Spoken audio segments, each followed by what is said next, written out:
প্রধানমন্ত্রী নরেন্দ্র মোদী আজ একটি পোস্ট করেছেন।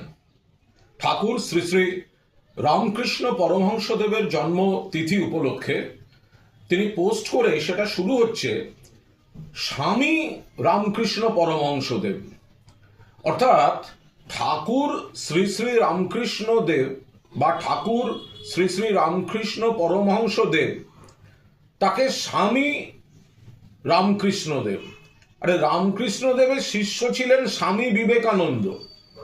সাধারণভাবে স্বামী এই শব্দটা পূজনীয় বা গুরুদেব জনিত ক্ষেত্রে যে ব্যবহার হয়, শ্রীরামকৃষ্ণ দেবের ক্ষেত্রে সেটা ওই সমানার্থে ব্যবহারের নয়, ওখানে ঠাকুর শব্দটা আছে। বাংলার ঐতিহ্যে ঠাকুর শ্রী শ্রী রামকৃষ্ণ পরমহংসদেব, তার বদলে নরেন্দ্র মোদীজি তার পোস্টে লিখছেন স্বামী শ্রীরামকৃষ্ণদেব। এরা জানে না নরেন্দ্র মোদীজির উচিত আগে পোস্টটাকে একটু সংশোধন করানো। তার যারা রিসার্চ করে, তার যারা পোস্ট লিখে দেয়, তারা যারা টেলিপ্রম্পটারের ভাষণ লিখে দেয়, এর আগে বঙ্কিম দা বলে বসেছিলেন ঋষি বঙ্কিমচন্দ্র চট্টোপাধ্যায়কে, বিজেপির এক সেখানে বলে বসলেন রবীন্দ্রনাথ সান্যাল, একজন আবার বলে বসছেন রাজা রামমোহন রায় ব্রিটিশের দালাল ছিলেন। বাংলাকে অপমান করা, বাংলার মনীষীদের সম্পর্কে কোন শব্দটা মাস্টারদা সূর্য সেন, মাস্টার সূর্য সেন, ওখানে দাদাটা যে কোন সম্মানের সেটা এরা বোঝেন না।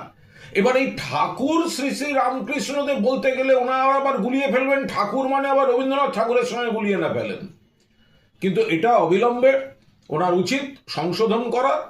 স্বামী শব্দটা অন্য সন্ন্যাসীদের ক্ষেত্রে সাধারণ অর্থে যে প্রয়োগ হয়, ঠাকুর শ্রী শ্রী রামকৃষ্ণদেবের ক্ষেত্রে সেটা যে প্রযোজ্য নয়, এটা নরেন্দ্র মোদী আর বিজেপিকে কে বোঝাবে?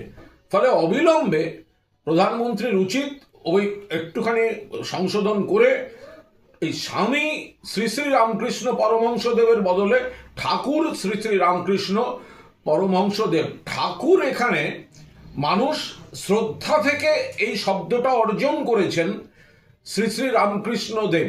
ফলে স্বামী বলতে গেলে যে কোনো গুরুদেবকে যে স্বামী শব্দটা, সেটা নির্দিষ্টভাবে ঠাকুর শ্রী শ্রী রামকৃষ্ণ দেবের ক্ষেত্রে যায় না। এটা বিজেপি আর নরেন্দ্র মোদী জানেন না।